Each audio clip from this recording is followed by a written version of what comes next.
Hello everyone, welcome to Golden Shadows. If you're new here, welcome. And if you've been subscribed, welcome back. Today we are continuing the story we began, story of Lyra. For those who haven't watched Golden Shadows yet, I suggest you do so first. This will make more sense. If you remember, Lyra found out that she was the sole heir of her late husband, Don Fausto. She inherited his vast estate and worked hard to help the people of San Roque. And now, let us get into this story. This story picks up a few years after Golden Shadows. Let me remind you that years had passed since the quiet girl from San Roque inherited the vast estate of Don Faustino. Under her gentle leadership, the village flourished. Children were going to school, crops were abundant, and her name LaRue became a symbol of resilience and compassion. But despite the peace she had built, something deep within her stirred restlessly. At 23, she stood before a mirror in her modest room in the now-renovated mansion. Draped across her arms was a dress she had sewn herself, a flowing piece of linen, and dyed with indigo, stitched with quiet precision. It was simple, but elegant. Something in her eyes sparkled. She had always loved fabric, the feel of it, the way it moved, the way it could transform someone. When she was younger, she used to collect old clothes and rework them with her mother's sewing kit. It was a secret joy, long buried under survival. But now the dream returned, and this time, she would not silence it. With her affairs in the village in order, Lyra packed a few bags and boarded a bus to Manila, a place she had only seen on calendars and overheard in conversations. Manila. It was loud, fast, alive. The city thrummed with energy, a stark contrast to the tranquility of her life in San Roque. Overwhelmed but resolute, Lyra navigated the bustling streets, searching for a place to stay. She found a small room near Escolta, an old street once famous for its elegance. Manila was a maze of sights, sounds, and sensations. After settling in, Lyra enrolled in a local fashion and textile school. Using a false name, just Lyra S., wanting to be judged not by her past, but by her work. At school, she discovered a new side of herself. Surrounded by people who shared her passion, she thrived. The rhythmic hum of sewing machines became her new lullaby. The soft rustle of fabric as she sketched designs became her language. The first day was overwhelming. Students wore sleek clothes, spoke fast, and seemed born for the world she was only beginning to understand. But Lyra remained grounded.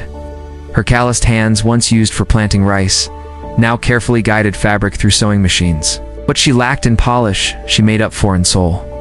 Her instructors noticed. She sees stories in fabric. One of them whispered after a critique session.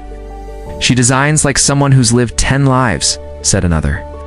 City life was far from easy. Lyra often skipped meals to afford better cloth. She worked evenings at a small tailoring shop, mending uniforms and school dresses. The owner, Alling Mercy, took a liking to her. "You have quiet fire," she said once, handing Lyra a box of unused buttons and lace. That's rare. In class, Lyra made friends with Celeste, an aspiring designer from Quezon City who loved sequins and drama. They were opposites. Celeste was loud and bold. Lyra was soft and mysterious. But they balanced each other. Celeste encouraged Lyra to apply for their school's annual fashion showcase, a yearly event for emerging talents. "You have to," Celeste insisted. "Your designs breathe." Lyra hesitated, but something inside her whispered, "This is your moment." Lyra worked late into the nights, creating a collection called Harvest, inspired by the colors of the countryside. Warm earth tones, hand-embroidered details, flowing silhouettes. Each piece told a part of her life: pain, endurance, rebirth. On the day of the showcase, Lyra's hands trembled as she watched the models walk the runway in her creations. Barefoot, hair braided with tiny golden threads, eyes soft but unbroken. The audience was captivated. Then applause, thunderous, rising, real.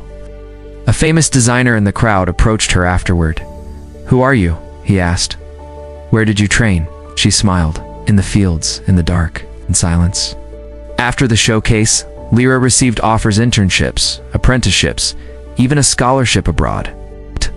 But before deciding, she returned home for a brief visit. San Roque hadn't changed much, but the people had. They walked prouder now. Her youngest brother had just graduated from college. The children she once taught how to read were now helping on the farm with laptops and business plans. The familiar scent of the soil, the warm embrace of the sun, the gentle sway of the trees. It felt so good to be home, yet a part of her knew that home now lay in the bustling city, in the comforting rhythm of her sewing machine, in the soft drape of fabric between her fingers. As she walked through the fields at sunset, she saw her reflection in the water, no longer just a girl from the province, no longer a quiet wife, nor just a lucky heiress. She was Larea Dreamer, a designer, a daughter of the soil whose roots had grown wings. Thank you for watching Golden Shadows, Part 2.